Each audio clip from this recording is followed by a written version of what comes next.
All right, well, everybody, we're on a little bit of a misadventure today. We're going to rescue my white crew cab truck.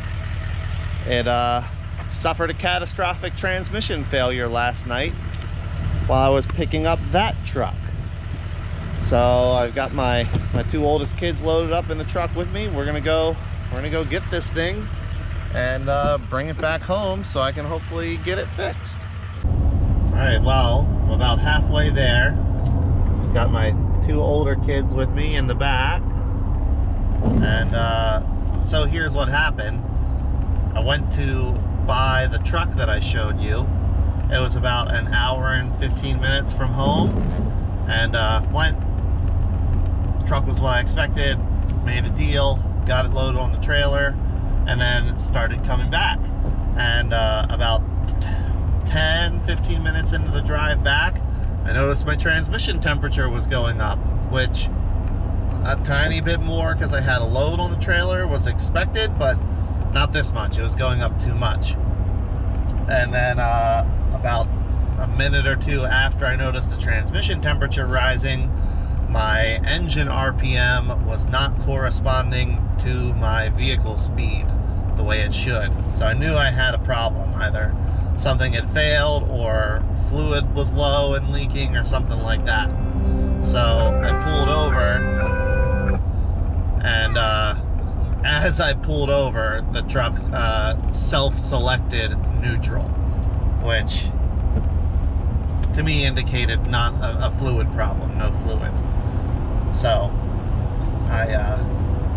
I'll tell you the rest of the story after, when we get it back to the house, but for now, what you need to know is I did not make it all the way back home with that truck. I actually had to leave my truck and trailer in a parking lot, and I had to drive home the rest of the way home in the truck that I had just bought.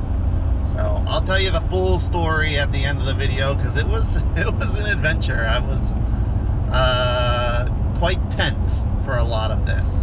So we're gonna get the rest of the way there, and perfect timing. It is now raining.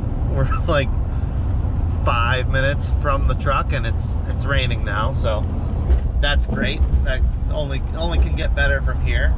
And yeah, when we get there, I'll bring you back.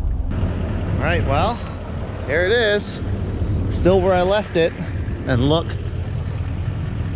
all of this transmission, all these oil stains under the truck, that's all transmission fluid. I mean, the whole undercarriage of this truck is covered in it. It was a substantial leak. I mean, substantial. There was no possible way I was going to get this thing home. Just to get it here, to limp it to this point, it took me, I had to dump 4 more gallons of transmission fluid into it. So I've got 1 gallon left here in the toolbox that hopefully will be enough for me to get it unhooked from the trailer and moved over here out of the way. And then I'll hook my newer truck up to the trailer, pull over in front of it, and get it loaded up on. So yeah, it was a thing. And that's only just this truck. Like, I had to drive the truck that I bought home, and even that was a little bit of a side quest, so to speak. So I'm gonna get the last gallon dumped into this thing and get the trailer all unhooked, and then shuffle everything around.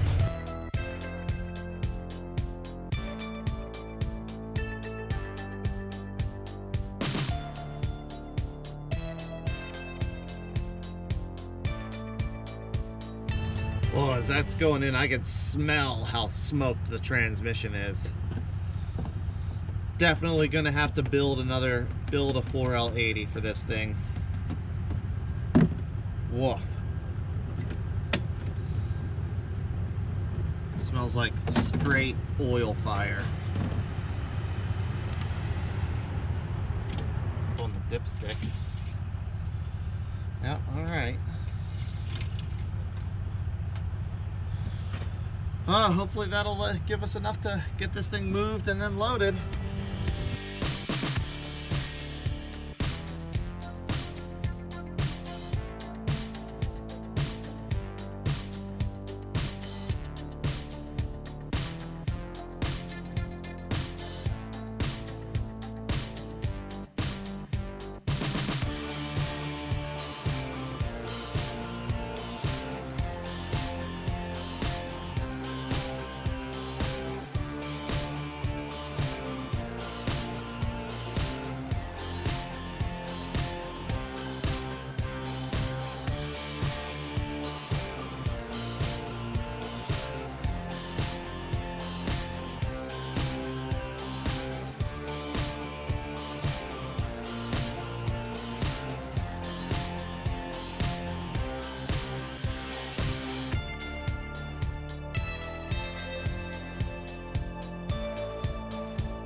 There it is, everybody, loaded up, ready to go back home.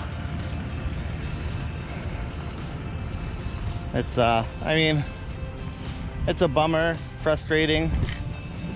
I mean, this could be a disaster for somebody that doesn't have the equipment to haul it, or doesn't have the ability or knowledge to fix it. I mean, for me, I'm lucky. I have other trucks in a trailer that I could come pick it up and haul it home. I actually, I'm so lucky that for once in all of my car and truck buying experience, I actually bought a running, driving, stopping, the lights work, things do what they're supposed to do so I can drive it somewhere, truck.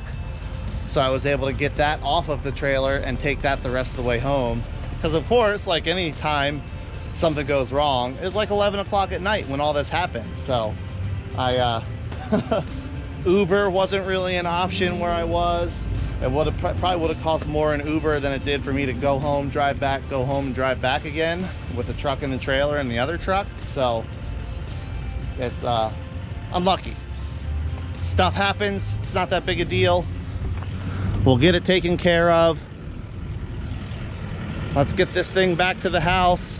It's probably just gonna sit on the trailer for now because we've got other stuff going on. I don't really have the time to build another transmission for it. Well, made it back. No problems, no issues. And I should show you, like, obviously it's soaked into the wood a bit, but it's all, I mean, it leaked a ton of transmission fluid just getting it up onto the trailer. It's still dripping out of the cross member and everything else. I'm suspecting from looking underneath it where the fluid's coming from, it's coming out of the bell housing. I suspect it's probably the front seal of the transmission, or wore out or pushed out or something, which means the transmission's got to come out of the truck to repair it. And if I take that transmission out of the truck, I'm not putting that stock transmission back in there. I'll go through, I have a Core 4L80 in the garage.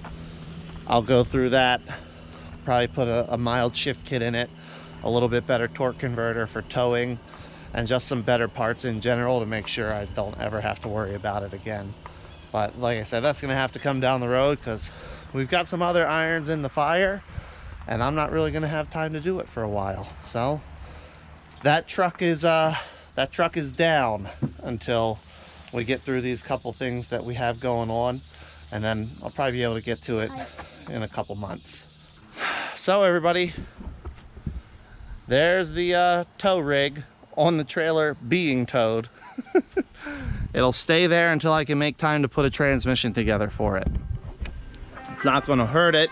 I'm fortunate that I have enough trucks that I'll still be able to do everything I need and want to do. And in case you're curious of what I went to pick up, like I showed you, it was this truck. It's a 2005 single cab, short bed. Pretty average condition for the year, except for the fact that this thing's got under 90,000 miles on it. I think it's got like just shy of 89,000 miles on it. But the story I got was the original owner, he only drove it in the winter. So it got the same rust issues. It needs rockers on both sides. I'll just find a rust-free bed for it. In my opinion, beds aren't worth fixing. You just find a rust-free bed. And this will be, it's a cool enough, good enough truck. And I got it at a good enough price that it'll keep me motivated to learn how to do rust repair. I gotta learn how to replace rockers on these trucks because, I mean, so many of them have rocker issues. And I gotta learn how to do cab corners for the same reason. So this truck is cool enough and good enough and will have enough value when it's done that it should keep me motivated to muddle my way through and get those rusted pieces replaced, painted, and looking solid again. So now you know, I've got a smoked 4L80E. It may still be okay. I don't know, but it's got to come out of the truck in order to replace that front seal, which I'm about 99% sure is what is leaking. And if I'm taking that transmission out of the truck, I'm not putting a seal in it and putting it back. I'm just going to rebuild a transmission, make sure it's 100% good to go, do a couple upgrades to make it a little bit better than factory, and I'll put that transmission into that thing. That way I won't ever have to worry about it again. So that'll all be later videos, guys. Working on that thing will be later videos. Working on the transmission for that and then swapping it will be later videos. So between the fun projects that I have going on and trying to keep my own fleet in motion, plenty of content coming your way. And I hope to keep you guys entertained and keep sharing tricks with you and showing you what's going on. Until then though, thanks for watching. See you next time and take care.